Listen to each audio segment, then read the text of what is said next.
Traders point நண்பர்களுக்கு சிறப்பு வணக்கம். நம்ம டிஸ்க்ளைமர் எடுத்துக்கிறோம். நம்ம செபி ரிஜிஸ்டர் அட்வைசர் அறிவோ கிடையாது. நம்ம இங்கே பேசக்கூடிய எல்லாமே தகவலாக மாத்திரமே பார்க்கப்பட வேண்டும். இது யாருக்கும் முதலீடு சம்பந்தமாகவோ பங்குகளை வாங்கவோ விற்கவோ நம்ம எந்த ஆலோசனையும் கொடுக்கப்படல. எல்லா தொழிலும் ரிஸ்க் இருக்கும். ரிஸ்க் புரிஞ்சு எச்சரிக்கையோட தொழில் செய்யும்போது எல்லாமே நல்லா இருக்கும். நம்ம ஆதரிக்கிற அனைத்து நல்ல உள்ளங்களுக்கும் நன்றி. வளமுடன் வாழ்க. வணக்கம் நண்பர்களே. 2024-25க்கான Q2 ரிசல்ட் அனௌன்ஸ் பண்ணிட்டே வராங்க. அந்த வரிசையில் இப்போ நம்ம பார்க்கக்கூடியது டாக்டர் ரெட்டிஸ் லெபார்டரிஸ். சப்சிக்வெண்ட் குவார்ட்டருக்கு என்ன வாய்ப்பு இருக்குது அப்படிங்கிறதுக்கான ஒரு தேடுதல் முயற்சி. ட்ரெண்ட் லைனை பொறுத்த வரைக்கும் மிட் ரேஞ்ச் பெர்ஃபார்மருங்கிற கிளாசிஃபிகேஷன்ஸ்குள்ளே வராங்க. Medium financial strength, affordability, involution, டெக்னிக்கலாக மொமெண்டம் நியூட்ரலில் இருக்குது. அனாலிசிஸ் டு ப்ரைஸ் டார்கெட் 1337ன்னு டார்கெட் அப்சைட் பண்ணியிருக்காங்க. நம்ம இந்த வீடியோ ரெக்கார்ட் பண்ணக்கூடிய தருணத்தில் 1226ங்கிற லெவலில் ட்ரேட் க்ளோஸ் ஆயிருக்கு. ஃபண்டமெண்டலாக ஹை சால்வன்சி பொசிஷன் மெயின்டைன் பண்ணுறாங்க. ஹை ரேட் ஆஃப் ரிட்டர்ன் எடுக்கிறாங்க. டெப்ட் டு ஈக்விட்டி வித் இந்த தியரட்டிக்கல் லிமிட்டில் இருக்குது. பிஇ அண்ட் பிபிஐ பொறுத்த வரைக்கும் சப்சிக்வெண்ட்டாக க்ரோத்துக்கான ஆப்பர்ச்சுனிட்டி இருக்குங்கிறது நம்மளுடைய புரிதல். கன்செஷனஸ் ரெக்கமெண்டேஷன்ஸில் 38 அனாலிசிஸ் ரெக்கமெண்ட் பண்ணியிருக்காங்க. 11 பேர் பை சொல்லியிருக்காங்க, 13 பேர் ஹோல்டு சொல்லியிருக்காங்க, 14 பேர் செல் சொல்லியிருக்காங்க. குவார்டர்லி பெர்ஃபார்மன்ஸை பொறுத்த வரைக்கும் year on year September 2024 September 2023 compare பண்ணும்போது நெட் ப்ராஃபிட் 15.3% குறைஞ்சிருக்கு. இதே காலகட்டத்துக்கு ரெவென்யூ 15.6% கூடியிருக்கு. Q2Q நம்ம பார்க்கும்போது கிட்டத்தட்ட ஒரு 500 கோடி ரூபாய்க்கு ரெவென்யூ இன்க்ரீஸ் ஆயிருக்கு.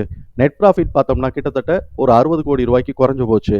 அதனால இபிஎஸோட லெவல் 3 ரூபா குறைஞ்சு 80 ரூபா 50 பைசாங்கிற லெவலில் இருக்கிறாங்க. இபிஎஸோட டிடிஎம் லெவல் பார்த்தோம் அப்படின்னு சொன்னால் ஒரு 3 குவார்ட்டரா ஸ்டாக்னேட் ஆகியிருக்கு. அதனால கரெக்ஷன் இப்போ வந்திருக்கு.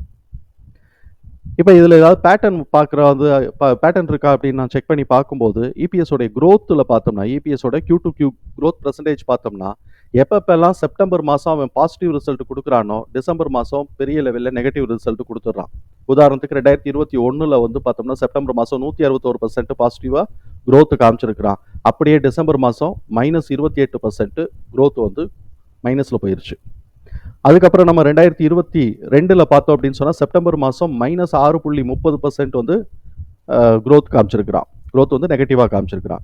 டிசம்பர் மாதம் பார்த்தோம்னா 11.59ன்னு இன்க்ரீஸ் ஆகிருக்கு.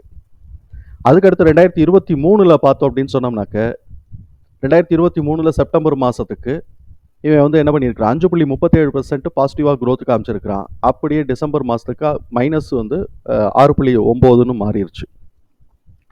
இப்போ அவன் என்ன பண்ணியிருக்கிறான் செப்டம்பர் மாதத்துக்கு -3.78ன்னு க்ரோத்தை காமிச்சிருக்கிறான். க்ரோத் நெகட்டிவாக காமிச்சிருக்கிறான். அப்போ இந்த பேட்டர்ன் ஒர்க் ஆகுது அப்படின்னு சொன்னால் டிசம்பர் மாதம் பாசிட்டிவாக போகிறதுக்கான வாய்ப்புகள் இருக்குங்கிறத நம்ம புரிதலுக்குள்ளே எடுத்துக்கிறோம். அப்படி டிசம்பர் மாதம் பாசிட்டிவாக போச்சு அப்படின்னு சொன்னால் மார்ச் மாதம் குறையிறான் அப்படிங்கிறதையும் நம்ம புரிதலுக்குள்ளே வச்சுக்கிறோம்.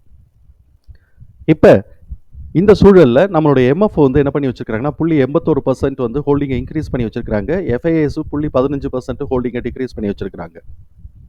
இந்த இபிஎஸோடைய தகவல்கள் எல்லாத்தையும் தூக்கி நம்மளோட எக்ஸல் ஃபார்மேட்டில் நம்ம போட்டோம். நமக்கு கிடைக்கக்கூடிய ப்ரைஸ் ரேஞ்சுங்கிறது 930 1526.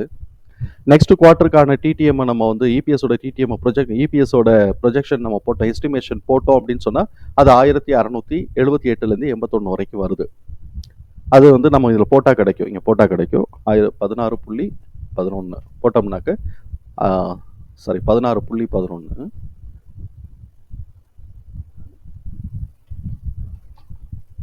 போட்டோம்னா 1681 கிடைக்கிது. ஸோ இப்போ இந்த மாதிரி வந்து நம்ம நெக்ஸ்ட் குவார்ட்டருக்கான ஹை என்ன இருக்கும் அப்படிங்கிறத நம்ம பார்த்துட்டோம். இதில் இருக்கக்கூடிய இந்த இதெல்லாம் வந்து ப்ரைஸ் லெவல்ஸ் எல்லாத்தையும் தூக்கி நம்ம சார்ட்டில் மார்க் பண்ணியிருக்கிறோம். அப்படி சார்ட்டில் மார்க் பண்ணியிருக்கும்போது நமக்கு பிரேக் பாயிண்டோடைய லெவல் 1263 1292ங்கிற லெவலில் இருக்குது. இப்போ அதை உடச்சி கீழே இறங்கிட்டு இருக்கிறா. Support level 1211. ஆல்ரெடி ஒரு தடவை வந்துட்டு ஒரு கரெக்ஷன் போயிட்டு திருப்பி அதே இடத்துக்கு வந்துகிட்டு இருக்கிறான். டபுள் பாட்டம் வைக்க போகிறானாங்கிறத நம்ம பார்க்கணும். சப்போர்ட் 1 உடைச்சிட்டா அப்படின்னா சப்போர்ட் 2 1120 1083, சப்போர்ட் 3 930. நான் 930 இதில் நான் மார்க் பண்ணலை. இப்போ இவனோட பேட்டர்னில் இவன் மேலே ஏறுறான்னு வச்சுக்குவோம். அப்படி மேலே ஏறுறான் அப்படின்னு சொன்னால் பிரேக் பாயிண்ட் ஆனால் 1263 to 1292. அதை பிரேக் பண்ணி ஒரு ஸ்ட்ராங் அப் ட்ரெண்ட், ஒரு புல் பேக் வச்சுட்டு ஒரு அப் ட்ரெண்ட் வைக்கிறான்னாக்க R1 1372, R2 1500 1507 1547. நெக்ஸ்ட் குவார்ட்டருக்கு உண்டான இபிஎஸோட ஆவரேஜுக்கு ஏற்றுறேன் அப்படின்னு சொல்லி ஏற்றுறான்னா 1678 to 1680. அது R3க்குள்ளே போயிடும். இப்போ நமக்கு சப்போர்ட்டையும் பார்த்துருக்குறோம், சப்போர்ட் லெவல்ஸை பார்த்துருக்குறோம், சப்போர்ட் இது ரெசிஸ்டன்ஸ் லெவலையும் பார்த்துருக்குறோம். இப்போ R1க்கும் R2க்கும் நடுவில் மிட் பாயிண்ட் 1639 இருக்குது. அந்த இடத்துல கொஞ்சம் கவனம் தேவை. ஏன்னா அவன் வாட் அதோட கீழே இறங்கினாலும் அவன் வாட் அடிச்சு விட்டான்னா கஷ்டம். அந்த பாயிண்ட்லேயும் நம்ம கவனம் வச்சுக்கணும். சரி, இப்போ இவனுடைய பேட்டர்ன் என்ன பண்ணுதுங்கிறத நம்ம பார்ப்போம். இப்போ இந்த 2023 எடுப்போம். அவன் என்ன பண்ணியிருக்கிறான், இங்கே 2023 செப்டம்பர் மாதத்து நவம்பர் மாதத்துலேருந்து அவன் வாட்டு ஏற ஆரம்பிக்கிறான். 2024 எடுத்துக்குவோம். நவம்பர் மாதத்துலேருந்து ஏற ஆரம்பித்தா ஜனவரி பிப்ரவரி வரைக்கும் ஏறிட்டு திருப்பி வந்து ஒரு சின்ன கரெக்ஷன் பிப்ரவரி மார்ச்சில் கரெக்ஷன் எடுத்துட்டு திருப்பி ஜூலை ஆகஸ்ட் வரைக்கும் அவன் வாட்டு மேலே ஏறிட்டு இருக்கிறான். இந்த எட்ஜஸ் எல்லாமே தான் நமக்கு சப்போர்ட்டாகவும் ரெசிஸ்டன்ஸாகவும் ஆக்ட் ஆகும். நம்ம வந்து மார்க்கெட் ப்ரைஸை ரெஃபர் பண்ணி இந்த ப்ரைஸ் போடுறது இல்லை, இபிஎஸ்ஸை ரெஃபர் பண்ணி தான் போடுறோம். அந்த இபிஎஸ்ஸை பற்றி ரெஃபர் பண்ணி போடும்போதே கரெக்டாக உட்காந்துருது. இப்போ இந்த இடத்துல அவன் ஜூலை ஆகஸ்ட் வரைக்கும் ஏறிட்டு திருப்பி அக்டோபர் நவம்பர் வரைக்கும் கரெக்ஷன் எடுத்துட்டு நவம்பர் மாதம் மிடில் இருந்து இங்கே பார்த்தோம்னா போன தடவை பிரேக் அவுட் கொடுத்தது நவம்பர் 13 பிரேக் அவுட் கொடுத்துருக்குறான். அப்படி பிரேக் அவுட் கொடுத்து மேலே ஏறுறவன் டிசம்பர் அந்த மாதமே கொஞ்சம் இறங்கிட்டு திருப்பி மேலே ஏறும்போது ஜனவரி பிப்ரவரி வரைக்கும் ஏறுறான். இந்த ஹைலேருந்து இந்த ஹை வரைக்கும் ஏறிட்டான். இப்போ இந்த ஹைலேருந்து இந்த ஹையோட லெவல் வந்து பார்த்தோம் அப்படின்னு சொன்னால் எவ்வளோ இருக்குங்கிறது ஃபிபனாசி போட்டு பார்த்தோம்னா 1.618 வருது. 1.618 வருதா? அப்போ இதே மாதிரியே பேட்டர்ன் இதுக்கப்புறம் இங்கே இறங்கிட்டு எகைன் திருப்பி மே மாதத்துலேருந்து திருப்பி ஜூன் ஜூலை வரைக்கும் ஏறுறான். இதுவும் 1.618.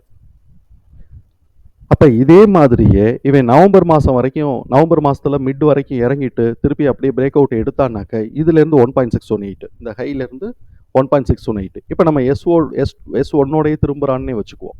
S1 திரும்புகிறான் அப்படின்னு சொன்னாக்க நமக்கு 1.618 1558 வரைக்கும் வருது. இதில் கொடுத்துருக்கு. நமக்கு கால்குலேஷனில் 1547 வரைக்கும் வந்திருக்கு. அதில் ஒரு 10 ரூபா டிஃப்ரென்ஸ் இருக்குது. அப்போ S1 அவன் திரும்புகிறான்னாக்க நமக்கு வந்து 1.618 இதுலேருந்து போட்டோம்னா 1500 to 1547 அதில் வர்றது 58ன்னு வந்திருக்கு. இப்போ நமக்கு இங்கே அதே மாதிரி 58 வந்திருக்கான்னா 58 வரல. ஸோ அப்போ நமக்கு வந்து இந்த மாதிரி வந்திருக்கு. அதுக்கப்புறம் அவன் என்ன பண்ணுறான், மார்ச் மாதம் வரைக்கும் ஒரு இறக்கத்தை இறங்குறான். எது வரைக்கும் இறங்குறான் அப்படின்னு சொன்னாக்க இதோட ஹைலேருந்து இதோட மிட் பாயிண்ட் இந்த இடம் வரைக்கும் பிரேக் பாயிண்ட் வரைக்கும் இறங்கிட்டு அவன் திருப்பி மேலே ஏறும்போது இதிலிருந்து 1.618. இப்போ நம்ம இதுக்கே சும்மா ஒரு ஃபிபனாசி போட்டு பார்ப்போமே. இது வரைக்கும் போட்டான்னாக்க 1.618 பார்த்தோம்னாக்க 1709. நமக்கு இங்கே வந்திருக்கிறது 1678லேருந்து 80 வரைக்கும் ஒரு 20 ரூபா 30 ரூபா இந்த இடத்துல நமக்கு வித்தியாசம் காட்டுது. எக்ஸாக்டாக வரும்போது அப்போதைக்கு பார்த்துக்கலாம். பிப்ரவரி மார்ச் தானே, அப்போதைக்கு பார்த்துக்கலாம். ஸோ இப்போ இந்த ப்ரைஸ் வந்து இந்த ஃபிபனாசி இவனோட பாஸ்ட் ஹிஸ்ட்ரியோட ஏற்ற இறக்கத்தோட அலைன் ஆகிக்கிட்டே வருது அப்படிங்கிறதுக்கு இது நமக்கு வந்து ஒரு எவிடென்ட்டாக இருக்குது. இதே சேம் ஹிஸ்ட்ரியே ரிப்பீட் ஆகிறான் அப்படின்னு சொன்னால் நவம்பர் மாதம் இவன் பிரேக் அவுட் எடுத்து இவன் மேலே போகும்போது ஜனவரி பிப்ரவரிக்குள்ளே 1500லேருந்து 1547க்கு வரலாம். வந்துட்டு இந்த இடத்துல எகைன் திருப்பி பிரேக் பாயிண்ட் வரைக்கும் ஒரு கரெக்ஷன் எடுத்துட்டு அவன் திருப்பி வந்து ஜூலை ஆகஸ்ட்டுக்கு வந்து 1678க்கு போகலாம். இது ஒரு ஆப்ஷன். இன்னொரு ஆப்ஷன் என்ன அப்படின்னு சொன்னாக்க இப்போவே வந்து டபுளாக ஏற்றிட்டு அதுக்கப்புறம் அவன் வந்து இந்த சைடு மிட் பாயிண்ட் வரைக்குமோ இங்கே எங்கேயாவது கரெக்ஷன் எடுத்துட்டு R1 வரைக்கும் கரெக்ஷன் எடுத்துட்டு அதையும் தாண்டி அவன் மேலே போகிறானான்னு பார்க்கணும். அதுக்கு அவன் நிறைய இபிஎஸ் எடுக்கணும். ஆனால் அவனோட இபிஎஸ் பேட்டர்ன் மார்ச் மாதம் கம்மியாகுதுங்கிறதுனால கொஞ்சம் பெரிய லெவலில் இறக்கத்தை நம்ம எதிர்பார்க்கலாம். அந்த இறக்கம்ங்கிறது 1500லேருந்து ஒரு 300 ரூபா மாதிரி இறங்குச்சுன்னா பிரேக் பாயிண்ட் வரைக்கும் இறங்குறதுக்கு வாய்ப்புகள் இருக்குது. இப்போ டிசம்பர் மாதம் பெரிய லெவலில் அவன் எடுத்துட்டான்னா R2 உடச்சி R3 வரைக்கும் போயிட்டு திருப்பி இவன் வந்து அப்புறம் மார்ச் மாதத்துக்கு கம்மியாக எடுக்கிறான்னாக்க கீழே இறங்கினாலும் ஆச்சரியப்படுறதுக்கு இல்லை. ஸோ அதனால் நம்ம இந்த 2 பாயிண்ட்டையும் மார்க் பண்ணி வச்சுக்குவோம். எந்த இடம் வரானோ அந்த இடத்துல உஷாராக, எந்த இடத்துல திரும்புகிறானோ அந்த இடத்துல உஷாராக நம்ம வந்து ப்ராஃபிட் புக் பண்ணிக்கலாங்கிறது நம்மளுடைய பார்வை. ஸோ இப்போ நமக்கு வேல்யூ இந்த சைடு இருக்குது. அதே மாதிரி ஹிஸ்ட்ரி என்ன பண்ணுறா, நவம்பர் மாதம் பிரேக் அவுட் கொடுத்து ஜனவரி பிப்ரவரி வரைக்கும் 1.618 ப்ரீவியஸ் ஹைலேருந்து ஏறி இருக்கிறான். அதே மாதிரி திருப்பி வந்து மார்ச் மாதத்துக்கு இறங்கிட்டு ஜூலை ஆகஸ்ட் வரைக்கும் அந்த லோலேருந்து 1.618 ஏறுறான். இது கரெக்டாக மேட்ச் ஆகிட்டே இருக்குது.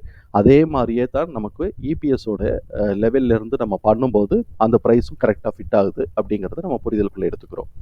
தகவல் நமக்கு பயனுள்ளதாக இருந்ததுன்னா சங்கருக்கு ரொம்ப சந்தோஷம். நம்மளை ஆதரிக்கிற அனைத்து நல்ல உள்ளங்களுக்கும் நன்றி. வளமுடன் வாழ்க. நன்றி நண்பர்களே.